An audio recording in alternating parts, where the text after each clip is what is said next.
Hi there, everybody. This is Jason Eagle, your natural health authority, with another Healing Matters. And today's going to be a little short one, a little blip. We're going to talk about taking care of your feet, your feet care. So many things start with your feet, and they can end with your feet. A lot of problems come later in life with your feet, and a lot of problems higher up in the body, including the heart, start with the feet, heart and the brain and everything. So literally the opposite ends of the scale, which is the furthest away from something, could be really the source of your problem. Let me describe that. So number one, feet, you stand on your feet, okay? And you grow toenails, and toenails are and you have in between your toes, and you wear shoes, and you got all this other stuff. So number one, feet is definitely a opportunity for an infection risk. And when people get, like, say, diabetes and stuff like that, you know, we've heard about, you know, grandpa had to have his foot cut off or his toe cut off or whatever because of the diabetes, or because they got frostbite, or, you know, there's another type of things. Why is that? That's all because of blood flow. That's all because of blood flow. So if your body cannot get enough blood flow to somewhere, then toenails are always the places and in between the feet, and we get cuts and stuff like that. So infection and, you know, stinky feet and sitting in stinky shoes and stuff like that, and then walking on the ground, there's a lot of opportunities for microinfection. You get an ingrown toenail or something like that. Now, an infection higher up in the body, that same type of thing, like an ingrown fingernail, or like a cut or something like that, higher up in your body, closer to your heart, is not as bad. So the feet is like Egypt, man. It's like the furthest place, or, you know, outside of Egypt. I don't know what you want to call it. Tatooine. There's my Star Wars reference. It's in the outer rim. It's really far away from the heart. And the heart is where all blood flow, which brings oxygen.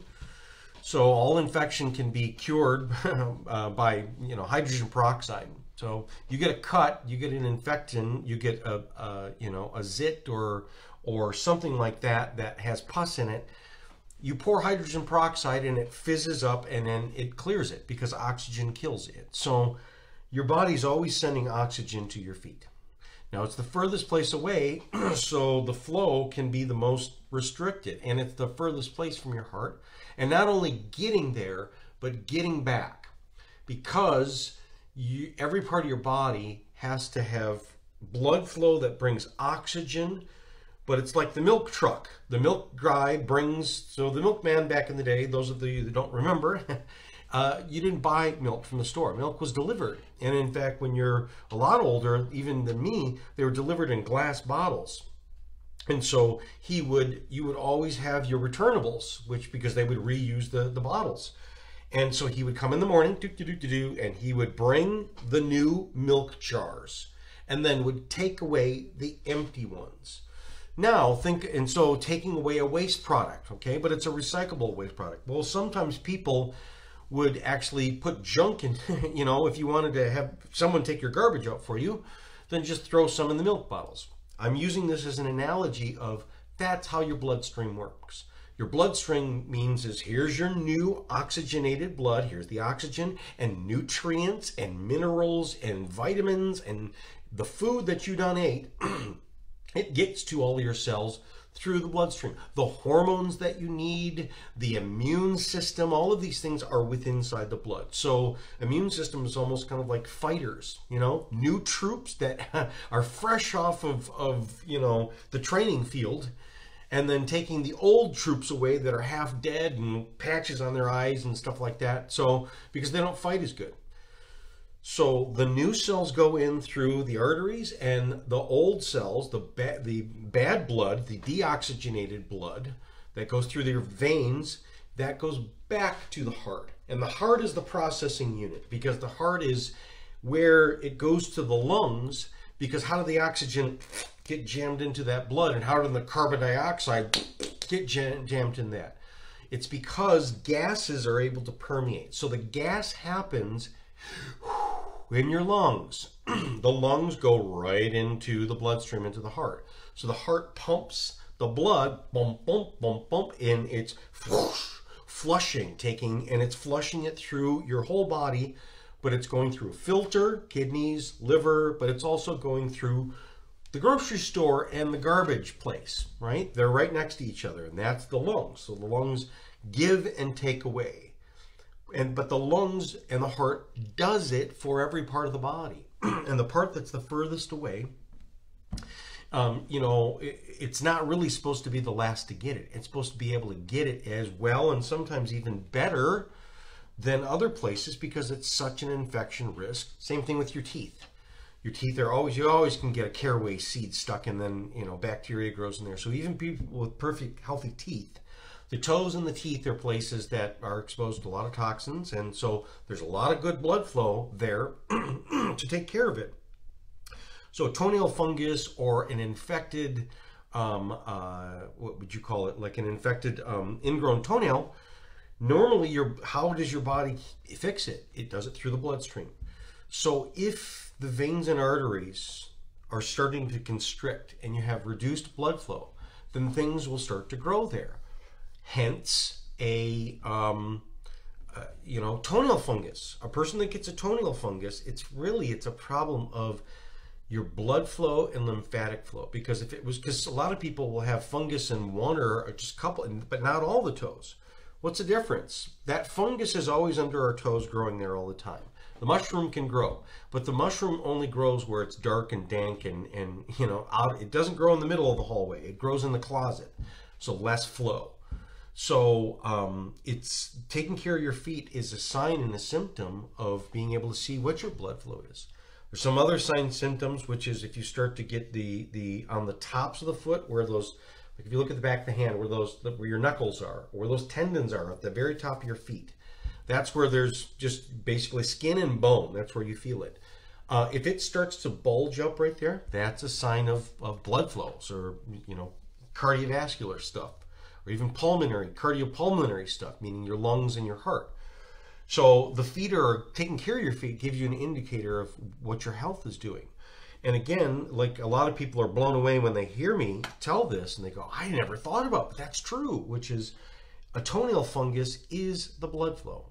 If it had more blood flow, if it had more oxygen and more waste products were taken away and more immune system, so if it was on the list to get taken care of, then the fungus can't grow. And that means if you do have the fungus, you can get rid of the fungus if you get the blood flow, okay? So there's a lot of issues that go into that blood flow type of thing. Look at my other stuff and we'll do that later. But let's come back to the feet, which is, so taking care of your feet, washing them, changing, like any military guy was bring extra socks and change your socks often. So, if you get swamp foot, and then clean in between your toes. I have found, like when you're in the bathtub or actually out of the shower, I've used a towel in between your toes. So pinky toe and then that ring toe and the middle toe. And what you're doing is taking the towel and you're going work, work, work, work, back and forth. And it scrubs stuff out of there, but you do it hard enough that I'll bend my toes back and forth like this, because it also exercises the toes. It pumps the blood in there. It keeps things clean. Not only am I cleaning, but I'm essentially massaging. And, people that have stinky feet and have a lot of like stuff that comes out of the feet, literally your feet. So there's that crust that types of forms and stuff like that. And sometimes they can get like a wax or, again, stuff that you would say, oh, that's athlete's foot. But what is it really? It's your body. Your toes are sloughing stuff off. And so it's garbage, and your body is using it as a dumping ground, and it's able to dump itself. But if it sits on your feet too long, then it can start to eat its way in. So keeping the feet fresh and clean and not being too freaked out that stuff has come out of your feet. You look at people that have kidney issues. Here's another one. Kidney, you can definitely see people who have kidney issues. Look at anyone who's standing in line in, like, say they're wearing flip-flops or they're wearing socks and shoes or something like that, but you can see their calves.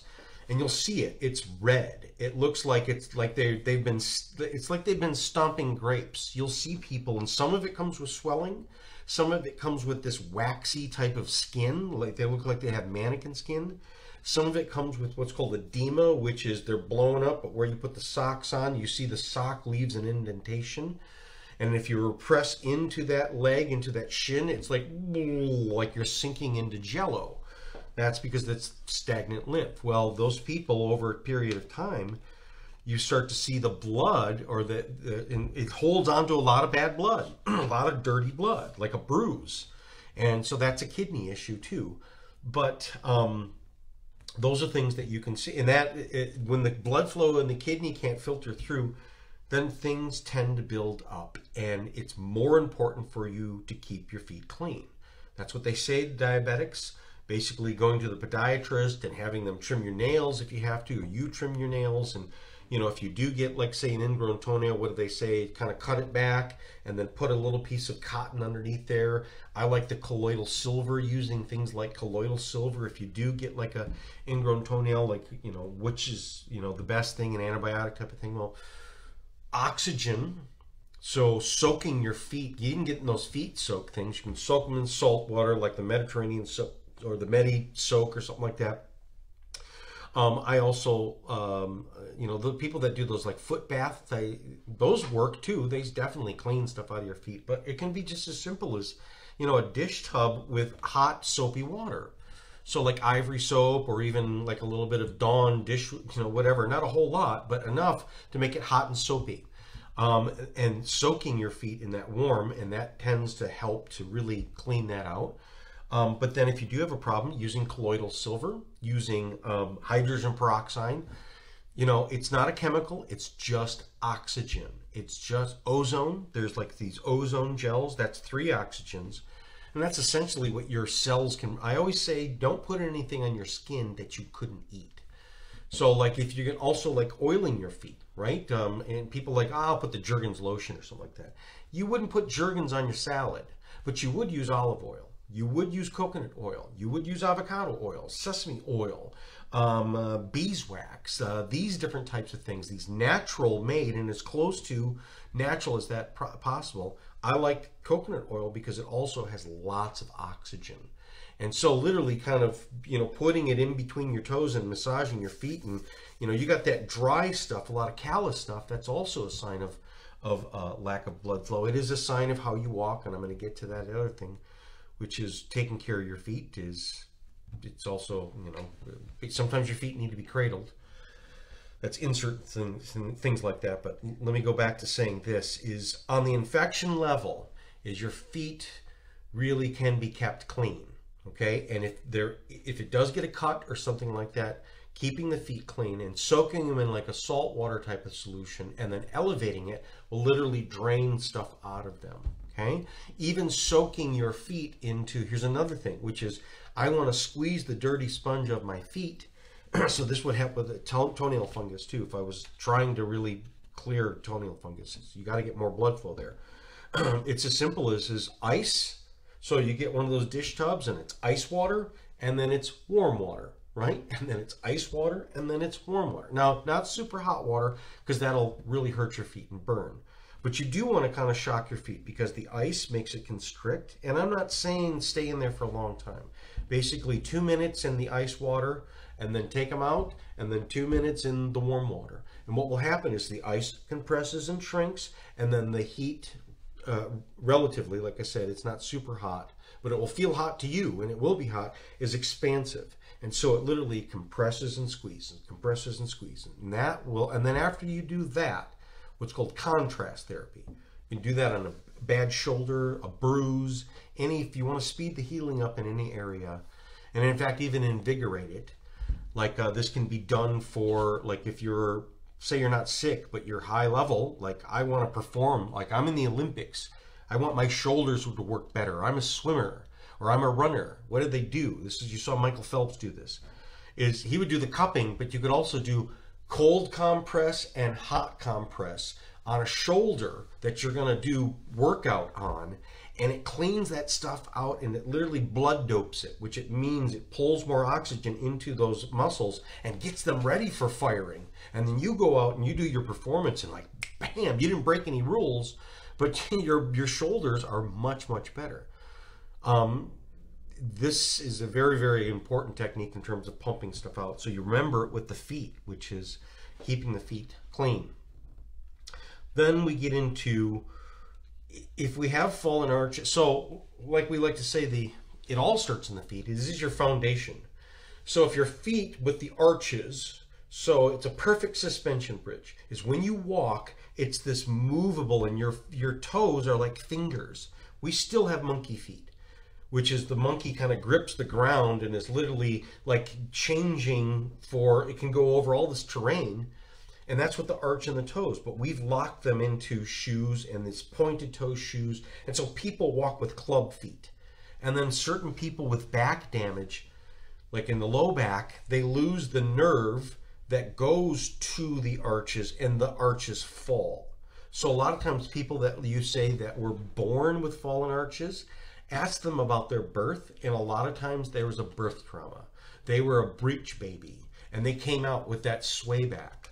So what should have happened for that kid is that baby, you know, less than a year old, should have gone to see a chiropractor. I know babies, really good parents, find a good chiropractor that will work with babies in like the first 2 months of life, 2 weeks to 2 months. Because the injuries can be like the wonky kid that came in that was gimpy, or you know, was the last picked because he had pigeon toes, is because a lot of times was there an injury and a subluxation in the low back, because the nerves that are in the low back are what controls the knees and the arches.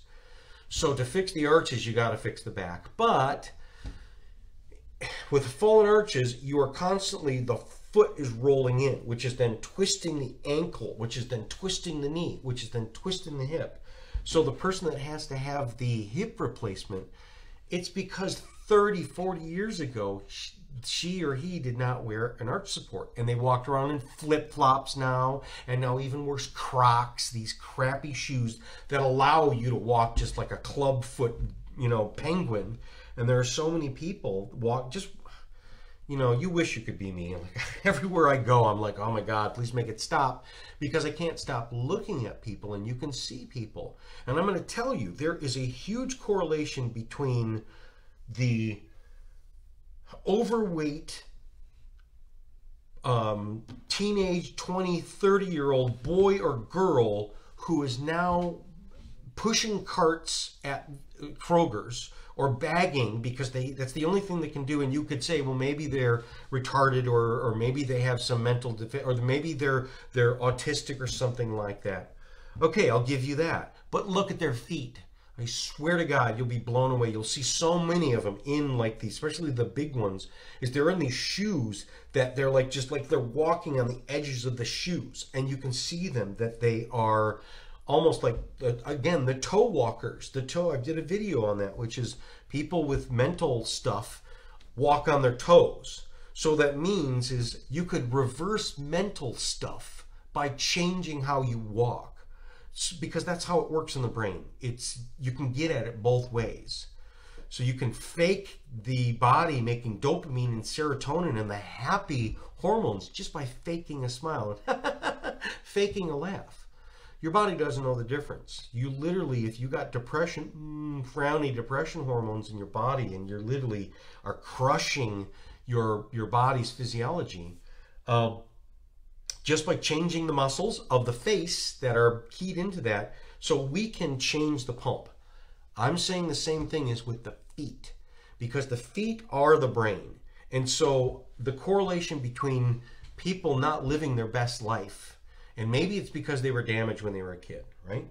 But you could start fixing it now with those people just by simply putting in an insert, putting in an arch support. And a lot of people that wear, for instance, let's say they go, you know, I wear flip-flops a lot, or I walk barefoot at home, which is, I could say, be good, but it's really bad if you've got a really fallen arch, because they go, well, I wear my orthotics, I wear my arch supports, but I take them off all the time. So what do? there is these strap-on arch supports that you can buy online, and they are like these neoprene that has like a Velcro closure, and then you can stick these arch supports, these plastic arch supports on the inside, and then strap them on the foot. So now the arch support, which keeps you collapsing, literally is now strapped to your foot, so you can go barefoot, you can be in flip-flops, your Crocs or something like that. And now, because you'll see, you take a person that has a fallen arch and then put an arch support, and look at what happens to their ankles. They're knock-kneed and bent in, and then suddenly, not so much. And then as they walk on that for a while, then it starts to change the structure. It starts to help it better. And it helps the feet, because a lot of feet problems come from because structurally you've just been crushing them.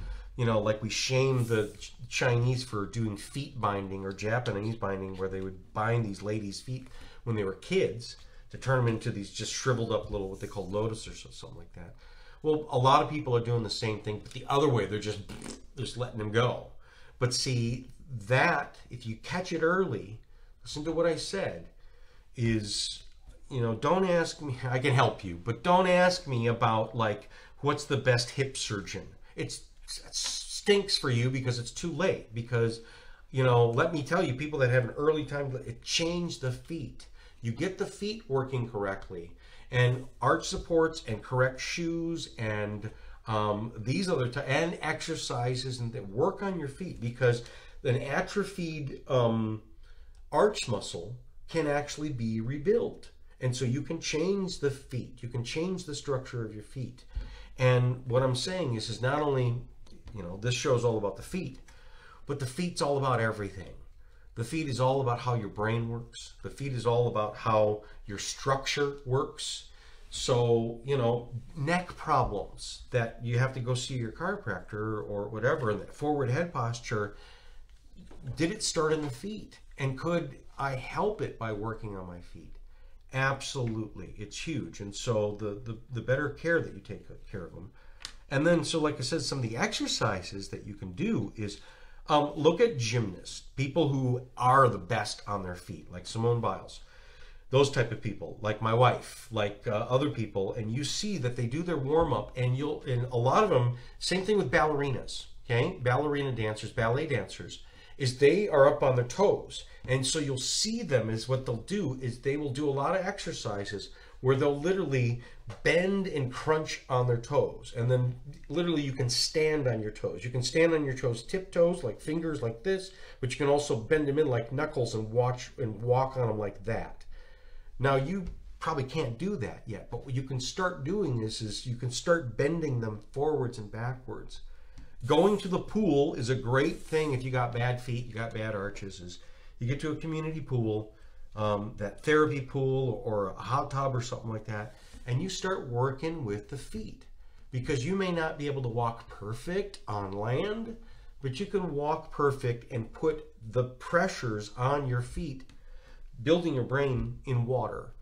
And then eventually you add more weight to it and stuff like that. But, so what I'm saying is so in the water, like when you're in the therapy pool, taking your toes and roll on the bottom and rolling them forward and then rolling them back.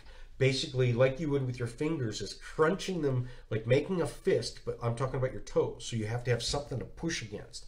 And then going the other way, which is arching the toes back and like standing on your tiptoes where the toes are tipped back. So you're going one way to the other way.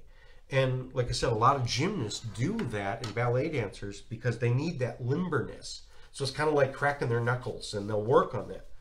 But, you know, what it does for anybody who will do that is it literally does that, which is it not only massages the blood flow there, keeping it clean, keeping it fresh, pumping the bad junk out of there that's literally stressing your whole body. Because the more that stuff is hoarded down the feet, so people with those red legs from the bad kidneys, it's a huge immune stress. So you may be healthy up above your hips and up above, but it's always lugging this dead body around with you. And it's stinking up the joint. And so stagnant blood, especially in the feet, will eventually catch up to you. And it's literally aging your body and causing your immune system to always be on edge, because it's got something to deal with. There's a swamp there that could basically poison the whole batch. And so we could really help the immune system, the whole neurology, the whole everything, by taking that major stress off by just cleaning the feet up and keeping the feet clean. As long as you got good blood flow, and as I said, there's exercises that you can do that can grow the. You can direct your blood flow, or even what the Chinese talk about is qi. Qi is the electromagnetic energy, and it's really there too, and it starts to shrivel up. I'll give you a good example of this qi energy. Is anyone who has, let's say, an arm removed or a leg removed or a finger or something like that, they say they have phantom pains, meaning I swear to God, I can feel it and it actually hurts. And then over time, it starts to shrink and it starts to pull in. Well, they've done imaging where you can actually see this as a magnetic field. You can see, so the arm gets cut off or the appendage, but the electromagnetic tendrils of the now gone nerves are still following that pathway. So it literally is these tendrils of energy, because you can see the nerves that go down your hand. You know, these are like these electric wires. But they then, so the qi, that's one part of the qi, which is, it's an invisible thing that's there living inside the body. And it's like the blood, which is lowered qi. So the Chinese talk about like increasing qi, increasing flow, because it's the same thing as oxygen. Good qi and lots of movement and you know, a good flowing river stays clean, stays fresh, stays always on point, and stays limber and healthy and youthful and everything that you want. Whereas when it slows down and gets stagnant, it starts to swamp up, and then it turns into, you know, just a fetid cesspool that only the swamp thing grows in, and a monster grows in, and cancer grows in, and blah, blah, blah. So, you know, all of these things that are the bane of our existence are really related to, you just stop being fresh and clean, right? And keeping yourself fresh. And everyone's got feet, and everyone's feet becomes swampy. And they are high risk. And so taking care of them, like I said, these are the methods. And just go back and listen. But, you know, it is about, first of all, putting your attention. Most people, it's way out of their thought, and they don't even, oh, that's right, my feet. They forget about it. So it has to be in your mind. It has to be there first. So that's the first place where you deal with it, is remember your feet. Okay, so till next time. Thanks, everybody. Bye-bye. Thanks for watching. I invite you to press the like button because you liked what I had to say about your health, and also press the subscribe button to be able to easily find me and also be part of this. I look forward to helping you reclaim your health naturally.